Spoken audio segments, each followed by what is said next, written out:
TP out will be able to do so, but the rest of PuckChamp though, they found Johnny in the top lane. Freezing Field will be dropped down onto Desperate. There's going to be the Supernova though. Johnny, turning into a tree, tries to dodge the damage, won't be able to do so. And even though the Maiden does have 20 bonus armor, she still gets eaten up by crit. Excess Vampire is next. True Sight here on the Warrior. Really know where you can go. Lauren off though, looking to turn with the Yule's combo and the Arcane Root, but the dog runs fast. Now they have finally no more Shapeshift. Lizzie nearly dies though. I think that was the last Will doing a lot of work there. And all of a sudden, Lornoff finds himself out of position. Underneath the tier 1 tower, he will go. Mel is continuing to chase him down. Desperate with decent mana here. Could zip on forward. Will do so. Arrow sails through. Does not catch anyone. Down goes the SF. And they turn on to more. The Maiden doesn't have the damage. The Soul Binded up to 2. Melis now diving the tier 2 tower. When will he stop? Not till everyone is dead, Avo. But look, Johnny's back. But he's dropping it all. This is the longest fight in the world. But Johnny, yep, there's going to be more tips out from PuckChamp.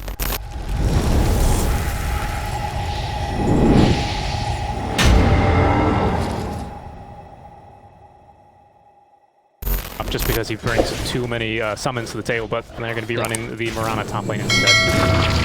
Of course, because Mirana is not as great against Lycan early, but once he gets Helm of the Dom or Necros, Mirana is amazing against them, right? The insta-kill on the creeps is fantastic.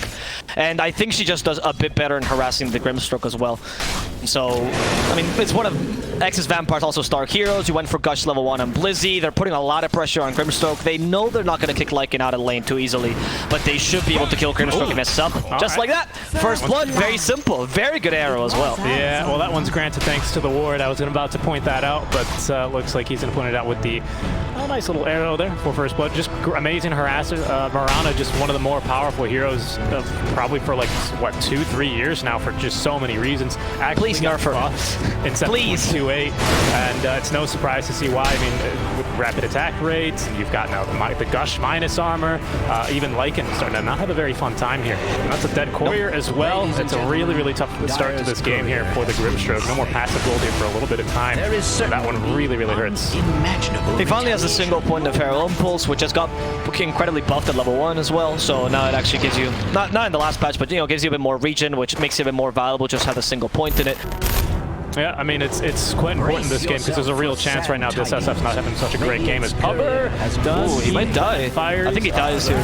Fire Spirit will catch him. Nicely done there. It's a nice and his courier dies too. Yeah, both position 5s having a pretty tough time. Yeah, but in this case, the Crystal Maiden, I think, feels weaker, because Grimstroke, you don't necessarily pick him to win the lane. Like, he's good for the lane, but he's not the reason why you pick him. But CM, it's all about securing your carry's farm, which he did do, though. Yeah, crit in the top lane. Ooh, walked into the air. Was trying to juke it there by zigzagging, but the drunk strats did not work there for Lycan. No, drunk strats not working too well when you're anchor smashed and gushed as well. Just not too many places you could go. Astral down the bottom lane, does have himself the dive, and with the Fire Spirit slow, he's actually warped aggressively here. He will die. Maybe he was going to tick down eventually, but trying to get some more damage onto the Monkey King instead of Icarus diving back. No Scepter, but no ultimate to use. Running away. He's going to be okay. Now hasted up. SF Lornoff joining the fight. He wants to go for the easy kill onto the Grimstroke. Desperate still does have the ball lightning ready to go. Lornoff is going to have this kill easy peasy. Arrow's going to miss. Desperate still running on through the tree. Already a medallion completed here on a Mirana. Excess Vampire, though, is going to not have enough lockdown. They're going to keep chasing, though. Still have decent mana on Storm. Is this a kill? It is? Yes. Wow. Wow. Yeah. The Storm, he was just not trying to pull anything completely because he was afraid of course, being caught out by a hasted SF. Made sense, right? You do get to push here on Gambit's side, so at least you still take the tier 1 tower. But Timbersun's doing the job of 4 heroes. And mid, they're actually killing off Lauren off here. Storm wants his revenge kill. The coach should just be able to finish him off. Nice. Joseph to save his life, though. The Lycans don't want to go in, but the rest keeps him in place. And I'll wreck him of souls. He will die without wrecking him. But might guarantee a counter kill. No. Blizzy, unfortunately, out of mana, could not quite anchor smash Desperate before he did ball lighting away. Very well played, though, for the Ravage. I think it was the best out of bad situation, but they couldn't accomplish what they were going for. Gambit is trying to force 5-on-5 engagements, trying to take advantage of the tide. Oh, and not about tide, just how mobile they are, as we see Desperate making the jump there onto Blizzy. They do have plenty of detection nearby. Dust now applied. Look at the body block with the Wolves. Blizzy, though, quite tanky here. Only 2 points of the Kraken shell. He will be slowed down eventually. Monkey King waiting in the trees, but Johnny's not going to be able to really do much about that. And now we have Necros level 3 on Lycan, by the way, with Shapeshift ready. Okay, we also have a Maelstrom finish now on Johnny. They're going to smoke up. They're looking for a fight here. Melis is just such a difficult kill, but perhaps now with the Yule Scepter combo, they can go for it. Okay, let's see. Ravage. Counter initiate onto Duka, but that's going to be all that just for the Timber. But the Shapeshift got used. Yeah, look at this. Lycan walks in, Hex's Vampire could be in trouble. Requiem of Souls have been charged beforehand because they were predicting this Lycan play. But now, thanks to the Brimstone, they catch a double electric vortex. The Supernova as well. And Xani could be in trouble as the Shapeshift is just too fast to run away from it. He manages to kill Puber, but Xani, thanks to the Moonlight Shadow, is capable of just hiding, right? They say you can't run, but you can't hide. Well, I guess the Monkey King just defies that saying. And the Requiem, yeah, I don't know, you don't even have Moonlight Shadow, like you don't even have the initiation. They really needed to use everything in that engagement. I mean, hey, well played. I think they would come out on top there. Melis, once again showing, but into the triangle they go. They're going to catch Pubg here. He's silenced up for a second, drops a ward before he dies, but will not be able to do too much. So now, look at this. Melis grabs into trouble. In comes Desperate. He wants to go for the SF, showing off his Orchid as well. Can they kill him in time? Yeah, the Lycan's even joining with his units, and Lornoff will die. And here, my friends, is the power of the buffed Feral Impulse. Lycan no longer requires Shapeshift early to fight because you can just send your units in, and they can do your dirty work for you. Yep, especially because Howl as well is global, so it doesn't even matter. Exactly. Yeah, well, global with your units, yeah. Global with your units, yes, thank you. Yeah, it's pretty ridiculous. Yeah, exactly. So now Lycan can actually fight without the Shapeshift, which makes it a bit stronger early, and this is what they're trying to take advantage of. However, Grimstroke in a really bad position, might just get punished here by the Monkey King. He doesn't even get the Inkswell off, he's just going to die. But no big deal, it's just a support. Just killed the SF and took the mid tower. You're winning if you are PuckChamp right now. Of your own though, so can't really blame him on that one. And Blizzy has another medallion. That's actually 2 medallions now on this team, going into the Solar Crest for him. Looking to annoy him. He does have this Hood of Defiance, though, making him, well, even tankier than he normally is. The rest of the team, perhaps looking to start to push top. Blizzy looking to TP out, will be able to do so. But the rest of PuckChamp, though, they found Johnny in the top lane. Freezing Field will be dropped down onto Desperate. There's going to be the Supernova, though. Johnny, turning into a tree, tries to dodge the damage, won't be able to do so. And even though the Maiden does have 20 bonus armor, she still gets eaten up by crit. Excess Vampire is next. True Sight here on the Warrior. Really know where you can go. Lornoff, though, looking to turn with the Yule's combo on the Arcane Root, but the dog runs fast. Now they have finally no more Shapeshift. Blizzy nearly dies, though. I think that was the last will, doing a lot of work there. And all of a sudden, Lornoff finds himself out of position. Underneath the tier 1 tower, he will go. Melis continuing to chase him down. Desperate with decent mana here. Could zip on forward. Will do so. Arrow sails through. Does not catch anyone. Down goes the SF. And they turn on to more. The Maiden doesn't have the damage. The Soul Binded up to 2. Melis now diving the tier 2 tower. When will he stop? Not till everyone is dead, Avo. But look, Johnny's back. But he's dropping it all. This is the longest fight in the world. But Johnny, yep, there's going to be more tips out from PuckChamp. As he will at least get the kill on the Phoenix. So hey, he got the Phoenix and the Storm. But one heck of just, watch it after we finish the good place. I think PuckChamp's here. Desperate's going to find himself a bottled Arcane Rune, actually. Or sorry, make that Regen Rune, which at this point is probably better. It's definitely better. As Storm, there's no better rune, dude. In fact, okay, but Storm, they go for the Mirana here, and with a Ghostly Wren, it's super easy to kill Excess Vampire.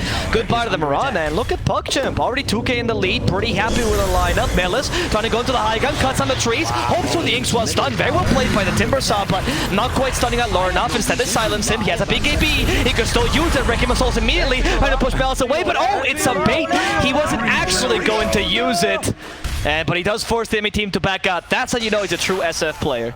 That's true, yeah, it was a zoning one. I mean, he can't. Gambit needs to try to force, since they didn't have to use the Requiem there, now they have the full ultimates off, and forcing a 5-on-5 engagement would be ideal, but when you're losing and you don't have map control, it's very difficult to force these fights, except with the bait, like Blizzy's doing right now, or so it seems like, right? Lornoff is nearby, Blizzy's falling way too quickly though, and he won't be able to use Ravage in time.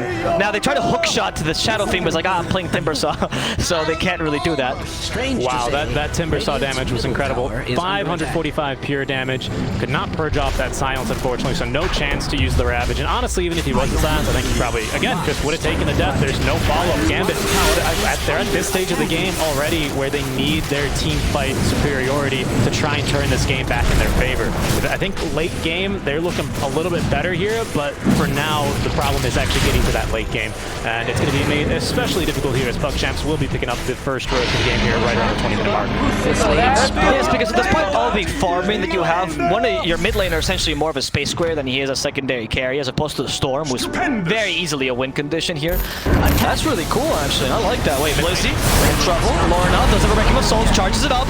Not much damage, but the fear does help to stop the Storm. Storm starts the Aegis though, so he might lose his first life. Not even. Supernova used defensively, and they've lost Pubg. Still no damage from Blizzy. They might kill him before he gets it up. Blizzy's dead. Thanks to the silence, they guarantee a Ravageless Tidehunter as they go further. Storm loses the Aegis, but he's perfectly fine. Blizzy's forced to buy back. Ravage in hand. They only see Ducalis and the shapeshifted dog, but they do find the Storm. Perfect Ravage now, stopping Melis as well. With the Frostbite, he's unable to go back home. And those buybacks work perfectly in their favor. They finally managed to turn something around.